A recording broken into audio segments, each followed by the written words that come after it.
नमस्कार, स्वागत है आपका एनएमएफ न्यूज में। मैं हूं आपके साथ शबनम। पश्चिम बंगाल में किसकी बनेगी सरकार, ये तस्वीर लगभग क्लियर होती नजर आ रही है, क्योंकि शुरुआती रुझान जो सामने आए हैं उसमें कहीं ना कहीं बीजेपी बढ़त बनाती दिखाई दे रही है। सबसे चौंकाने वाली बात तो यह है कि इस बार बीजेपी ने इतिहास लगभग रच ही दिया है, क्योंकि रुझान जो सामने आ रहे हैं, बीजेपी बहुमत के आंकड़े के पार पहुंच चुकी है और टीएमसी पिछड़ती हुई नजर आ रही है। इस वक्त ममता बनर्जी के खेमे में सन्नाटा है। टीएमसी के नेता समझ नहीं पा रहे आखिर बंगाल में ये खेला हो कैसे गया। अब आपको एक दिलचस्प सीट की बात तो बता देते हैं। वो सीट जहां पर प्रधानमंत्री मोदी ने जाकर झालमुड़ी खाई थी, यानी कि झारग्राम की वो सीट जहां पीएम मोदी ने झालमुड़ी खाई तो मिर्ची टीएमसी को लग गई थी। प्रधानमंत्री मोदी के झालमुड़ी खाने को टीएमसी के नेताओं ने, कार्यकर्ताओं ने और खुद ममता बनर्जी ने खूब ट्रोल किया था। अब उस सीट का आप हाल जान लेंगे तो आप हैरान हो जाएंगे, क्योंकि झारग्राम की जो सीट है उस पर सीधा सीधा बीजेपी को बढ़त मिल रही है।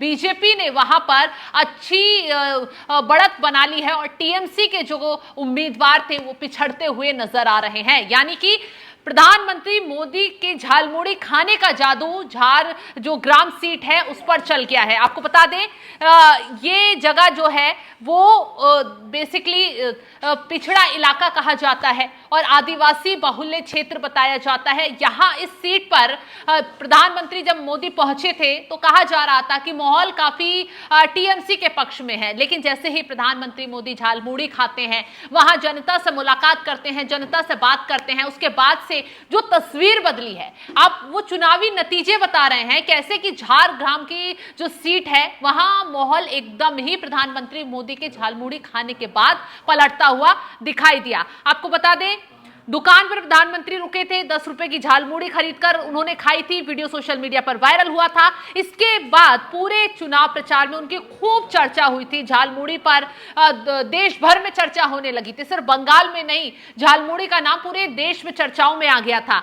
ऐसे में इस सीट का चुनाव परिणाम हम आपको बता देते हैं। जो अपडेट सामने आ रही है, बीजेपी के लक्ष्मी कांता साव आगे चल रहे हैं। ऐसे में अगर नतीजा जीत वाला रहा तो निश्चित तौर पर प्रधानमंत्री मोदी के प्रचार करने और आम जनता से कनेक्ट को इसके क्रेडिट के तौर पर दिया जाएगा। लक्ष्मीकांता साव फिलहाल 900 से ज्यादा वोटों से इस सीट पर आगे चल रहे हैं और सबकी निगाहें इस सीट पर टिकी हुई थी कि जहां प्रधानमंत्री मोदी ने झालमुड़ी खाई, क्या वहां बीजेपी कमाल कर पाएगी। और सबसे बड़ी चुनौती तो टीएमसी के लिए थी, क्योंकि टीएमसी लगातार प्रधानमंत्री मोदी को और बीजेपी को यह दिखाने की कोशिश कर रही थी कि आप चुनाव में कोई भी अपना हथकंडा अपना ले, चाहे आप झालमुड़ी खा लें, चाहे आप मछली का लेकर प्रचार कर लें, इस बार आप सत्ता में नहीं आ पाएंगे। लेकिन देखिए, बीजेपी ने पूरी मुस्तैदी के साथ, पूरी अपनी चीजों के साथ मैदान में डटी रही। झालमुड़ी के साथ भी प्रचार किया, मछली भात माछ के साथ भी प्रचार किया और नतीजा क्या रहा? बीजेपी के पक्ष में नतीजा रहा। जिस सीट पर बीजेपी ने जिस तरीके से प्रचार किया, टीएमसी ने उसी तरीके से बीजेपी को गिराने और दबाने की कोशिश की। झालमुड़ी का बहुत मजाक बनाया गया, यहां तक कह दिया गया कि जो प्रधानमंत्री मोदी को झालमुड़ी खिला रहा था दुकानदार, वो एसपीजी का कमांडो था।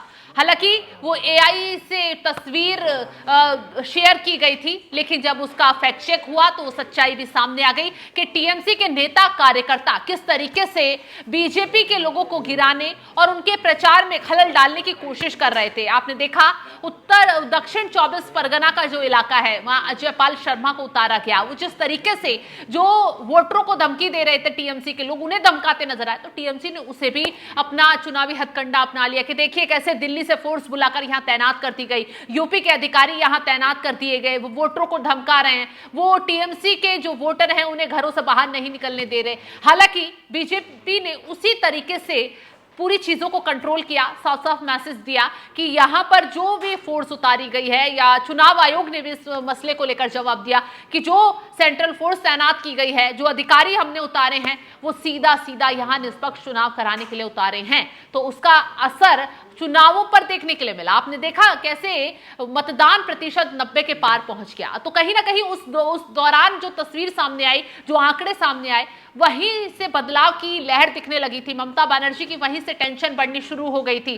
अब सबकी निगाहें झारग्राम जो इलाका है वहां पर थी, वहां पर टीएमसी अभी तक दबदबा बनाती आई, लेकिन इस बार बीजेपी ने वहां कमाल कर दिखाया है। जो लक्ष्मीकांत साव जो बीजेपी के उम्मीदवार हैं, वो इस सीट पर उन्हें झालमुड़ी का फायदा मिलता नजर आ रहा है। यूं कहें कि प्रधानमंत्री मोदी ने झालमुड़ी वाले की दुकान पर जाकर जिस तरीके से प्रचार किया, जनता बीजेपी के साथ कनेक्ट हुई और उसका सीधा सीधा फायदा बीजेपी उम्मीदवार को मिल रहा है। तो फिलहाल हमने बताया कि जहां प्रधानमंत्री मोदी ने झालमुड़ी खाई, वहां कैसे टीएमसी की जमीन हिल गई है, कैसे प्रधानमंत्री मोदी ने इस बार टीएमसी को सोचने को मजबूर कर दिया। और इस वक्त तो देखिए चुनावी नतीजे आ रहे हैं, रुझान आ रहे हैं, लेकिन टीएमसी के खेमे में बिल्कुल सन्नाटा है। ममता बनर्जी सिर पकड़ रही हैं, परेशान हैं कि आखिर दावे जो किए जा रहे थे उनके उलट नतीजे कैसे हो गए। फिलहाल इस खबर को लेकर आप क्या कुछ राय रखते हैं, कमेंट बॉक्स में जरूर बताइएगा। और तमाम बड़ी खबरों की अपडेट के लिए आप हमारे साथ जुड़े रहें। नमस्कार। रिजल्ट तो पहले हो चुकी है, अभी घोषणा होना बाकी है। लोगों ने जिस भरोसा के साथ वोट दिया है ना, वो पूरा होगा। नया सरकार और बंगाल को भारत के साथ चलना पड़ेगा, बांग्लादेश की तरफ नहीं जाएगा। तो क्या लग रहा है इस बार जनता चाह रही है परिवर्तन, और अच्छा संख्या लेके बीजेपी सरकार बनाएगी। 293 सीट में रिजल्ट तो स्टेट का जो law and order situation, south Pargana का जो लॉ एंड ऑर्डर सिचुएशन, इसके बारे में क्या बताइए? नहीं, लॉ एंड ऑर्डर तो बंगाल में था ही नहीं। चुनाव कमीशन जब से हाथ में लिया तब से लॉ एंड ऑर्डर दिखता है, और जिस प्रकार शांतिपूर्वक चुनाव हुआ है, काउंटिंग उसी प्रकार होगा और सरकार भी उसी प्रकार से, नया सरकार यहाँ शपथ लेगी। ममता बनर्जी कह रहा है कि 2/3 मेजॉरिटी के साथ। हाँ, आज दोपहर 12 बजे तक उनका है समय, उसके बाद हमारा समय है। अभिषेक बनर्जी बोल रहा है कि जो गुजराती गैंग आपका गणेश कुमार के साथ पूरा भारत की आ जाइए, तो डायमंड हार्बर मॉडल की कोई टेंशन नहीं है। देखिए, डायमंड हार्बर मॉडल क्या है, ये तो देश देख रहा है ना। एक ही विधानसभा में जो पोलिंग हो रहा है वो डायमंड हार्बर में फलता है। 8 लाख वोट से जीतते थे, आज महिलाएं बाहर आके बोल रही कि हमें 15 साल से वोट देने नहीं दिया है। एक दिन पहले उनका वोटिंग कार्ड छीन लिया जाता था, आज वही लोग प्रतिवाद कर रहे हैं और लोग भरपूर वोटिंग करेंगे। 242 ऑब्जर्वर रिव्यू किया था, क्या लग रहा है शांतिपूर्ण? बिल्कुल शांतिपूर्ण होगा। जिन लोगों ने प्रयास किया, सफल नहीं हुआ चुनाव के समय, आज भी सफल नहीं हो पाएंगे।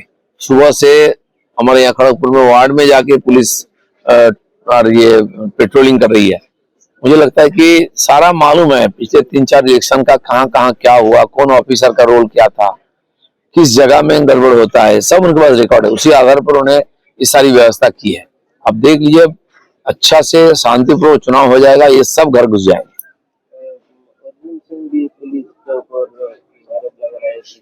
नहीं, वहाँ कुछ घटना हुआ है जिसको लेकर रिपरकशन हो रहा है, चुनाव कमीशन देख रहा है। मुझे लगता है कि बहुत कुछ और लोगों को भ्रमित करने के लिए किया जा रहा है, शांति से काम लेना चाहिए। ममता बनर्जी कह रहे हैं कि आज अभी जो